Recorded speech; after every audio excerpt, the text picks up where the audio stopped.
Il y a 50 ans, 800 000 Français a été rapatriés d'Algérie, une page d'histoire qui fait l'objet d'une série de 6 colloques à Nice. Voici l'Alger d'aujourd'hui. Nous sommes alors en 1958. L'Algérie est encore française, mais plus pour longtemps. En mars 1962, les accords d'Évian sont signés, l'indépendance n'est plus très loin, le départ non plus. Il est soudain, brutal et traumatisant pour ceux que l'on va appeler les rapatriés.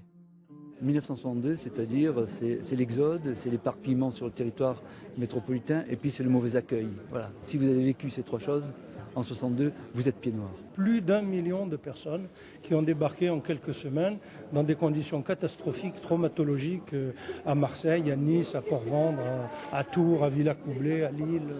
Voilà, et une population qui très souvent a été très très mal reçue parce qu'elle était précédée par la réputation absolument injuste et indigne que certains intellectuels de l'époque lui avaient faite.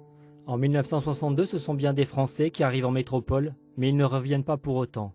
La plupart sont nés en Algérie et de la France, ils n'ont qu'une vague idée.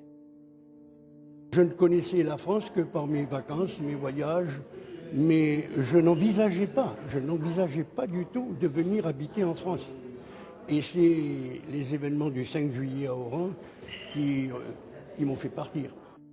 Aux côtés des pieds noirs, d'autres déracinés, les harkis, qui ont fait le choix de la France et de l'exil, le plus souvent pour sauver leur vie. 50 ans après les faits, c'est toujours ce passé qui les réunit.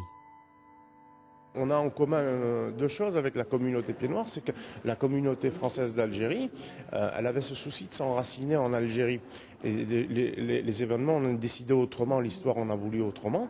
Et nous avons ce même souci aujourd'hui, c'est-à-dire de nous enraciner en France. Donc on a ce point commun là, vous voyez. 2012, le temps de la passion est terminé, place à l'histoire et à l'analyse pour essayer de refermer les blessures de 130 ans de présence française en Algérie.